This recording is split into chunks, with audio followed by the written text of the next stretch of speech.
Welcome to edu जोस में आप सभी लोगों का स्वागत है। दोस्तों आज रेलवे ग्रुप डी की परीक्षा स्टार्ट हुई है। 17 अगस्त 2022 को तीनों शिफ्ट का एग्जाम जो है वो खत्म हो चुका है। तो तीनों शिफ्ट के क्वेश्चंस आज की इस वीडियो में हम लोग डिस्कस करेंगे। इसका जो पीडीएफ फाइल है वो हमारे एंड्रॉयड एप्लीकेशन एडू जोस पर आपको मिल जाएगा। ये गूगल प्ले स्टोर पर ये एप्लीकेशन जो है अवेलेबल है। लेटेस्ट वर्जन अपडेट कर दिया गया है, वहाँ से आप इसे डाउनलोड कर सकते हैं। और नीचे डिस्क्रिप्शन में भी हमने इसका लिंक दिया है, वहाँ से भी आप क्लिक करके इसको डाउनलोड कर सकते हैं। वीडियो पसंद आती है तो इसे लाइक एंड शेयर जरूर कीजिएगा। सबसे पहले फर्स्ट शिफ्ट के क्वेश्चन देखेंगे, फिर सेकंड के, उसके बाद थर्ड शिफ्ट के। देखिए कुछ क्वेश्चंस हो सकता है कि आपको लगता हो कि ये क्वेश्चन पूछा नहीं गया है, क्योंकि इसलिए वो ऐसा होता है, भाषा में परिवर्तन हो। जिस भी कैंडिडेट का एग्जाम होता है उसको पूरा क्वेश्चन का पूरा लैंग्वेज बिल्कुल पता नहीं होता है। कोई कोई क्वेश्चन ऐसा हो सकता है कि जो कैंडिडेट ने हमें दिया है हम उसी तरह के क्वेश्चन यहाँ पर शेयर करते हैं। 2017 में स्मृति ईरानी के पास कौन सा मंत्रालय था? तो देखिए कपड़ा मंत्रालय था उनके पास। जल्लीकट्टू त्यौहार किस राज्य से संबंधित है? तमिलनाडु से संबंधित है। विटामिन डी का रासायनिक नाम हमने आपको बताया था कि रासायनिक नाम आप याद रखिएगा, और लगातार शिफ्ट में ये पूछा जा रहा है। कैल्सीफेरोल इसका राइट आंसर हो जाएगा। नेक्स्ट क्वेश्चन है, रक्त का थक्का बनने में कौन सा विटामिन मदद करता है? तो ये विटामिन के है। ठीक है, इसी तरह से जल में घुलनशील विटामिन आप याद रखिएगा, वसा में घुलनशील विटामिन आप याद रखिएगा कौन कौन सा विटामिन है। मिल्क ऑफ मैग्नीशिया MgOH का होल ट्वाइस इसको हम लोग बोलते हैं, इस तरह से लिखते हैं। एलिजा टेस्ट किसका पता लगाने के लिए किया जाता है? तो ये किया जाता है एड्स का पता लगाने के लिए। ठीक है, एड्स का फुल फॉर्म भी पूछा गया था, तो इसका फुल फॉर्म है acquired immuno deficiency syndrome. Rajiv Gandhi Khel Ratna पुरस्कार का नाम मेजर ध्यानचंद पुरस्कार कब किया गया? अगस्त 2021 में इस पुरस्कार का नाम बदल करके मेजर ध्यानचंद खेल रत्न पुरस्कार कर दिया गया है। भारत के प्रथम लोकपाल के बारे में पूछा गया था, तो आंसर होगा PC घोष, जिनका पूरा नाम है पिनाकी चंद्र घोष। ठीक है, पूर्व न्यायाधीश हैं ये याद रखिएगा। इसके बाद देखिए अगला सवाल यहाँ पर है कि पहली पंचवर्षीय योजना के समय योजना आयोग के अध्यक्ष कौन थे? तो आंसर हो जाएगा पंडित जवाहरलाल नेहरू। और अगर आपसे पूछा जाए कि उपाध्यक्ष कौन थे उस वक्त, तो गुलजारी लाल नंदा। और याद रखिएगा पहली पंचवर्षीय योजना जो है वो किस मॉडल पर आधारित थी? हेराल्ड मॉडल पर आधारित पंचवर्षीय योजना थी। इसके बाद क्वेश्चन पूछा गया है पेरियार नदी कहाँ पर है, यानी किस राज्य में है? तो आंसर होगा केरल। नेक्स्ट है, भारत का नेपोलियन किसे कहा जाता है? समुद्रगुप्त को। पंचायती राज व्यवस्था सबसे पहले किस राज्य में शुरू हुई थी? राजस्थान में। प्रकाश संश्लेषण की अभिक्रिया का संतुलित समीकरण क्या है? वहां पर समीकरण देखिए, ये क्वेश्चन काफी इंपॉर्टेंट है और इस तरह के क्वेश्चन लगातार कई शिफ्ट में अब जो है वो दिया जा रहा है रेलवे की तरफ से। तो आपको समीकरण देख लेना है, जो भी इक्वेशन है ठीक है वो दिया रहेगा, उसको आपको संतुलित करना है यानी बैलेंस करना है। और ये सवाल दो दो तीन तीन सवाल पूछा जा रहा है। तो 6CO2 प्लस 6H2O, और ये एरो, एरो के बाद जो संख्या है वो एरो से पहले भी होनी चाहिए। आप सबको पता है संतुलित किस तरह से किया जाता है। ठीक है, जैसे कि यहाँ पर अगर C6 है तो यहाँ भी C6 होगा। O2 है और यहाँ भी देखिए O है तो O2, और वो एक जो है सिंगल वो O3 हो गया। तो उसी तरह से आपको जो है, और यहाँ 6 हो गया तो यहाँ भी 6 × 2 है। ठीक है, तो ये इस तरह से 12 इधर हो गया और 6 18 हो गया। इस तरह से यहाँ अगर आप देखेंगे तो यहाँ पर 12 और 6 18 यहाँ पर भी ऑक्सीजन हो जाता है। तो ये ध्यान रखना है, इस तरह से बैलेंस किया जाता है। शांति का नोबेल पुरस्कार 2021 मारिया रेसा और जो है दिमित्री मेदवेदेव को मिला था। ठीक है, दिमित्री मुरातोव को।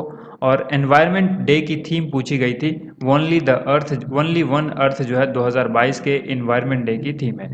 हीलियम का ऑक्सीकरण संख्या पूछा गया था। हीलियम का ऑक्सीकरण संख्या 0 होता है, ये कंफ्यूज करने के लिए आपको दिया गया था। इसका कोई ऑक्सीकरण संख्या नहीं होता है।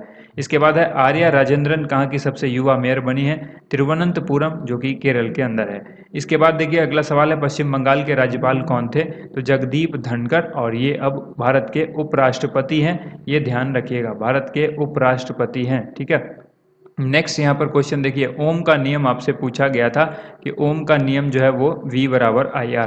तो इस तरह से फिजिक्स से बहुत क्वेश्चन देखने को मिल रहा है और केमिस्ट्री से भी क्वेश्चन देखने को मिल रहा है। हिस्ट्री के बहुत कम क्वेश्चन देखने को मिल रहे हैं। ऑयल ऑफ विट्रियोल H2SO4 इसको हम लोग बोलते हैं। इसके बाद देखिए अगला जो सवाल है, कवक जनित रोग पूछा गया था कि कौन सा है? तो एथलीट फुट, दाद, खाज, गंजापन, ये सभी जो है कवक से होता है ये रोग। अनुच्छेद 231 पूछा गया था, तो 2 या 2 से अधिक राज्यों के लिए हाई कोर्ट बनाया जा सकता है, ये अनुच्छेद 231 में वर्णित है।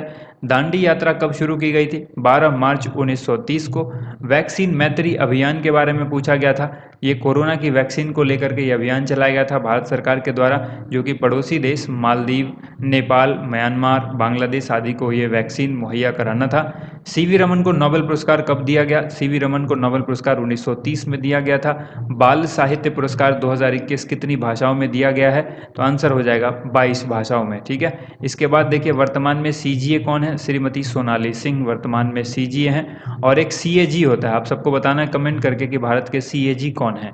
आत्महत्या की थैली किसे कहा जाता है? लाइसोसोम को कहा जाता है। MIC यानी मिग गैस का पूरा नाम क्या है? मिथाइल आइसोसाइनाइड जो है वो इस गैस का नाम है। और इसी गैस का रिसाव जो है वो भोपाल के अंदर हुआ था, जो भोपाल त्रासदी हुई थी, तो इसी गैस के रिसाव के कारण ये दुर्घटना हुई थी।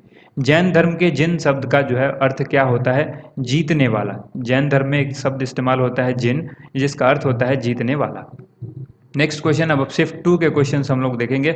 बसवराज बोम्मई किस राज्य के मुख्यमंत्री हैं? इन्होंने एक ऐप या कोई योजना लॉन्च की है, उस तरह से सवाल पूछा गया था, तो आंसर हो जाएगा कर्नाटक। और पीएच का फुल फॉर्म पूछा गया है कि क्या है, तो पोटेंशियल ऑफ हाइड्रोजन। अमरकंटक पहाड़ी से कौन सी नदी निकलती है? नर्मदा और सोन। इसके बाद है कार्बन का अपरूप जो है वो कौन सा है? तो आंसर हो जाएगा हीरा, ग्रेफाइट, कोयला, कोक, चारकोल, ये सभी कार्बन के अपरूप हैं। इसके बाद देखिए 2021 का द्रोणाचार्य पुरस्कार संध्या गुरुंग को किस क्षेत्र के लिए दिया, किस खेल के लिए दिया गया है? तो आंसर हो जाएगा बॉक्सिंग के लिए। सबसे बड़ा नदी द्वीप कौन सा है? माजुली द्वीप है, और ये ब्रह्मपुत्र नदी पर है, ये भी ध्यान रखिएगा। नेक्स्ट है मानव विकास सूचकांक 2021 में भारत का स्थान कितना है? 131वां है। और अगर याद रखिएगा कि पहले स्थान पर कौन है, तो नॉर्वे है, ये ध्यान रखिएगा, आने वाले शिफ्ट में पूछा जा सकता है, वेरी वेरी इंपॉर्टेंट है। इसके बाद देखिए अनुच्छेद 279A के बारे में पूछा गया है, तो ये जीएसटी परिषद यानी जीएसटी काउंसिल के बारे में ये बात करता है। इसके अलावा देखिए स्टैचू ऑफ यूनिटी की ऊंचाई, स्टैचू ऑफ यूनिटी की ऊंचाई जो है 182 मीटर है। अनुच्छेद 51 किस भाग में है, ये भी सवाल पूछा गया। भाग 4A के अंदर अनुच्छेद 51 है। इसके बाद देखिए सवाल है महिला के लिए पंचायत समिति में आरक्षण, तो 1/3 होता है, 1/3 यानी 1/3। अनुच्छेद 48A राज्य सरकार को निर्देश देता है कि वह पर्यावरण की सुरक्षा और उसमें सुधार सुनिश्चित करे तथा देश के वनों तथा वन्य जीवन की रक्षा करे।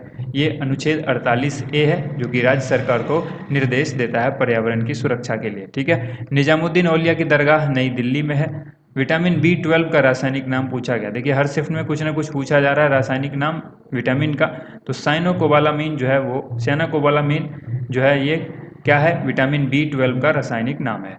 बुझा हुआ चूना, जिसको हम लोग कैल्शियम हाइड्रोक्साइड कहते हैं, CaOH का होल ट्वाइस, इस तरह से इसका फॉर्मूला लिखा जाता है।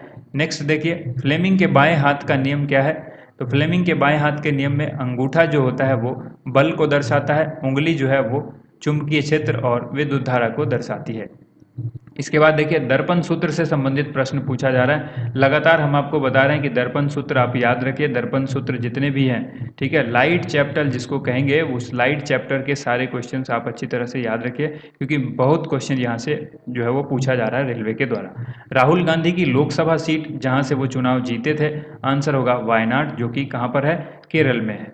इसके बाद है निकट दृष्टि दोष या मायोपिया किस लेंस से दूर किया जाता है? तो निकट दृष्टि दोष को दूर करने के लिए अवतल लेंस का इस्तेमाल होता है। ठीक इसी तरह से दूर दृष्टि दोष होगा तो उसमें हम लोग उत्तल लेंस का इस्तेमाल करेंगे। ठीक है, किसका होगा? उत्तल लेंस का इस्तेमाल होगा। इसके बाद देखिए अगला सवाल है वित्त आयोग किस अनुच्छेद में आता है? वित्त आयोग जो है अनुच्छेद 280(1) में आता है। अगला सवाल देखिए, नेक्स्ट क्वेश्चन है मौसीन राम किस पहाड़ी से संबंधित है? तो ये है कहाँ से? खासी पहाड़ी से, जो कि कहाँ पर है? मेघालय में है। कहाँ पर है? मेघालय में। ठीक है, इसके बाद देखिए लोहे में जंग लगना जो है वो किस अभिक्रिया का उदाहरण है? तो आंसर होगा रेडॉक्स अभिक्रिया का। इसके बाद देखिए क्लोरीन का इलेक्ट्रॉनिक विन्यास पूछा गया है, तो 287 क्लोरीन का इलेक्ट्रॉनिक विन्यास है। नेक्स्ट क्वेश्चन जो है वो थर्ड शिफ्ट के क्वेश्चन है, इसको ध्यान से देखिएगा। पद्मश्री 2022 खेल के क्षेत्र में किसे दिया गया है? अब पद्मश्री की बात की गई तो ऐसा नहीं है कि सिर्फ पद्मश्री आपसे पूछा जाएगा, जिनका भी एग्जाम बाकी है, पद्म पुरस्कार जितने भी हैं, ठीक है, चाहे पद्म भूषण हो, पद्म विभूषण हो या पद्मश्री हो, इन सबको आप याद रखिए और खास करके खेल क्षेत्र में याद रखिएगा, कला के क्षेत्र में याद रखिएगा, ये आपको सवाल देखने को मिलेगा। तो सुमित अंतिल, प्रमोद भगत, नीरज चोपड़ा, फैसल अली डार, वंदना कटारिया, अवनी लेखरा, ये सभी खेल के क्षेत्र में हैं। अब ये डिपेंड करता है कि आपके क्वेश्चन में क्या दिया गया था, ठीक है। नेक्स्ट क्वेश्चन है, राष्ट्रीय विज्ञान दिवस कब मनाया जाता है? तो ये 28 फरवरी को मनाया जाता है। इसके बाद एक और सवाल पूछा गया था दिवस से, दुर्लभ रोग दिवस कब मनाया जाता है? तो ये भी जो है 28 फरवरी को मनाया जाता है। कब मनाया जाता है? 28 फरवरी को मनाया जाता है। पंचायती राज संविधान के किस संशोधन से संबंधित है? तो पंचायती राज 73वें संविधान संशोधन से संबंधित है। फ्रांस के सर्वोच्च नागरिक सम्मान से किस भारतीय को सम्मानित करने के लिए चुना गया? तो आंसर होगा शशि थरूर। इनको हाल ही में जो है वो आने वाले कुछ दिनों में इनको जो है सम्मानित किया जाएगा फ्रांस के इस सर्वोच्च नागरिक सम्मान से। भूदान आंदोलन किसने शुरू किया था? तो भूदान आंदोलन जो है वो विनोबा भावे ने शुरू किया था। तो विनोबा भावे यहाँ पर करेक्ट आंसर हो जाएगा। अगला सवाल है, एक जूल जो है वो कितने न्यूटन मीटर के बराबर होता है? तो एक जूल बराबर 1 न्यूटन मीटर। याद रखिएगा, 1 जूल बराबर 1 न्यूटन मीटर, ठीक है। बहुत ही सिंपल है, इसको याद रखिएगा। नेक्स्ट क्वेश्चन देखिए, किस प्रधानमंत्री को भारतीय राजनीति का भीष्म पितामह कहा जाता है? आंसर होगा अटल बिहारी वाजपेयी। हाल ही में इनकी पुण्यतिथि मनाई गई है, तो ये भी ध्यान रखिएगा 16 अगस्त को। कब मनाई गई है? 16 अगस्त 2022 को, ठीक है। पुण्यतिथि हाल ही में मनाई गई है। HIV की फुल फॉर्म पूछी गई है, ह्यूमन इम्यूनो डिफिशियंसी वायरस, इसका जो है फुल फॉर्म होता है। हॉकी में कितने खिलाड़ी होते हैं? तो क्रिकेट या हॉकी में जो है 11 खिलाड़ी होते हैं, ये ध्यान रखिएगा। और हॉकी के अलावा, हॉकी क्रिकेट के अलावा फुटबॉल है, बाकी जितने भी खेल हैं, खो खो है, इन सभी खेल में कितने खिलाड़ी होते हैं? टेनिस है, टेबल टेनिस है, सबको याद रखिएगा, क्योंकि एक बार अगर सवाल यहाँ से आ गया तो इस टॉपिक से सवाल लगातार आपको देखने को मिलेगा। के वेणुगोपाल का कार्यकाल कब बढ़ाया गया था? आपको पता होना चाहिए कि के वेणुगोपाल का कार्यकाल 30 जून 2020 को समाप्त हो गया था, जब ये 2017 में चुने गए थे, ठीक है। उसके बाद इनका कार्यकाल लगातार 2 बार 1-1 साल के लिए जो है वो बढ़ाया गया था। तो इसको याद रखिएगा, 30 जून 2020 जो है ये आखिरी था और इसी के बाद बढ़ाया गया था। नेक्स्ट यहाँ पर देखिए, उपनिषद में उप का अर्थ पूछा गया है कि क्या होता है? तो उप का अर्थ होता है निकट, ठीक है। इसके बाद देखिए, ऊंट का गर्भकाल कितना होता है?